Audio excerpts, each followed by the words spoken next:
और मैं हूं आपके साथ मृत्यु तोमर। बुलेटिन की शुरुआत करेंगे बड़ी खबर के साथ में, जो कि लखनऊ से है, जहां पर एसबी अध्यक्ष ओपी राजभर का बड़ा बयान सामने आया है। उन्होंने कहा कि हम और दारा सिंह मंत्री तो बनेंगे, इसके साथ ही मंत्री बनने से कोई रोक नहीं सकता, उन्होंने कहा। तो ये बड़ा बयान ओपी राजभर की तरफ से सुबह सपा अध्यक्ष ओपी राजभर ने बड़ा बयान दिया है।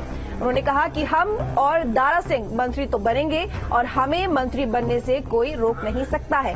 आपको बता दें कि दारा सिंह, जो कि हाल ही में घोसी उपचुनाव में हार गए हैं, और ऐसे में उसके बाद से ही कई तरह की बातें सामने आ रही थी, कई तरह के बयान सामने आ रहे थे। लेकिन इसी बीच ओपी राजभर, जिन्होंने ये बयान दिया है कि हम और दारा सिंह मंत्री तो बनेंगे और हमें मंत्री बनने से कोई भी रोक नहीं सकता है।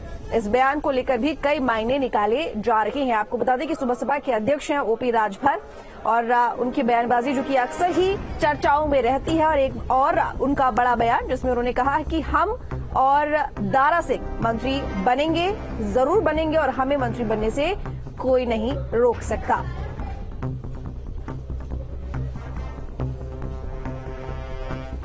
तो ये बड़ी जानकारी आपको दे रही है ओपी राजभर से जुड़े बयान को लेकर। ओपी राजभर, जिन्होंने ये बड़ा बयान दिया है दारा सिंह को लेकर। आपको बता दें कि हाल ही में घोसी उपचुनाव हुए, जिसमें रिजल्ट सामने आए, और जब रिजल्ट सामने आया 8 सितंबर को, तो उस वक्त ये साफ हो गया कि दारा सिंह ये उपचुनाव हार गए हैं।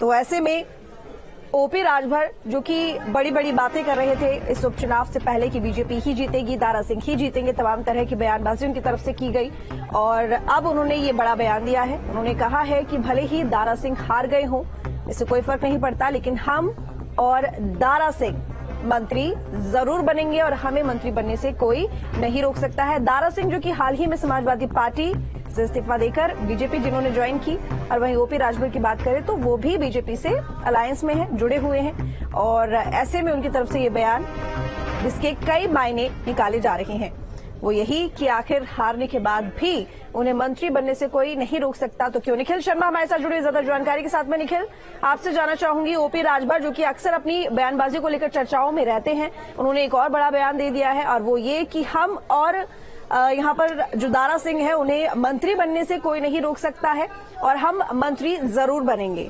इस बयान की क्या मायने निकाले जाएं, वो भी तब जब घोसी उपचुनाव में दारा सिंह हार गए हैं।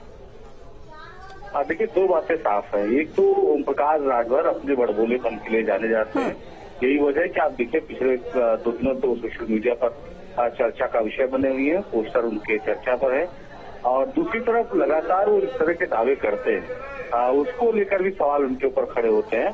भारतीय जनता पार्टी में जब उनका गठबंधन हुआ, तो गठबंधन में बात तय थी कि घोसी सीट पर जो ओम प्रकाश राजभर है, उनको तेजी से चुनाव प्रचार प्रसार करना होगा, क्योंकि सबसे ज्यादा उन्हीं के समुदाय से जुड़े हुए लोग आते हैं। तो ऐसे में घोसी सीट पर चुनाव हारना भारतीय जनता पार्टी के लिए जो है बड़ा सेटबैक था, और कम से कम इसका इम्पैक्ट ओम प्रकाश राजभर पर जरूर दिखाई पड़ेगा।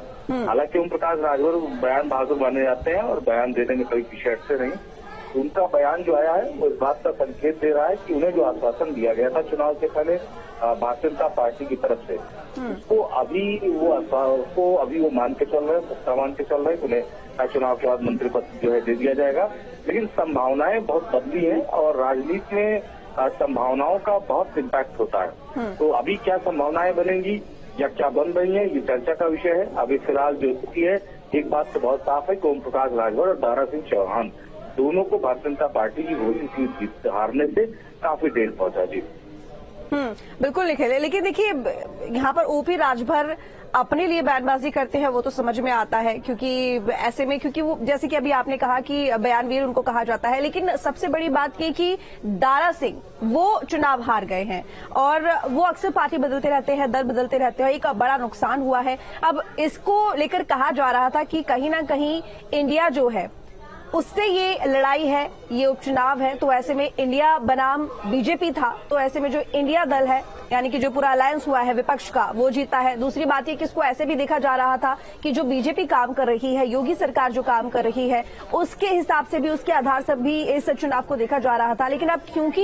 ये उपचुनाव हार गए हैं, तो ऐसे में ये कहा जा रहा है कि ये किसी भी तरह से ठीक नहीं है। ये सीधा सीधा क्योंकि जो नॉर्मल चुनाव होते हैं, साधारण चुनाव होते हैं, या लोकसभा चुनाव ले लीजिए या विधानसभा चुनाव ले लीजिए, तो उसमें जो पार्टी का मेन फेस होता है उस पर चुनाव लड़े जाते हैं, लेकिन जब कोई भी उपचुनाव होता है तो जिस नेता के ऊपर चुनाव लड़ा जाता है उसी फेस से वोट भी मिलते हैं, तो उसको पार्टी से जोड़कर नहीं देखा जा रहा है।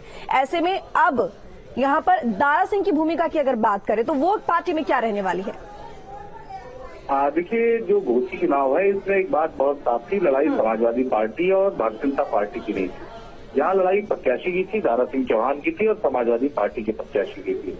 चूंकि लगातार दारा सिंह चौहान अपने दल को बदल रहे थे, तमाम दलों को, और निश्चित तौर पर इस बात की नाराजगी क्षेत्र में दिखाई पड़ रही थी और उसका इम्पैक्ट भी आप चुनाव में देखें। अब रही बात जहां तक ओम प्रकाश राजभर की बयानबाजी है उसको लेकर भी और दारा सिंह चौहान को मंत्री बनाए जाने को लेकर, ओम प्रकाश राजभर ही जानते हैं कि भारतीय जनता पार्टी इसकी बड़ी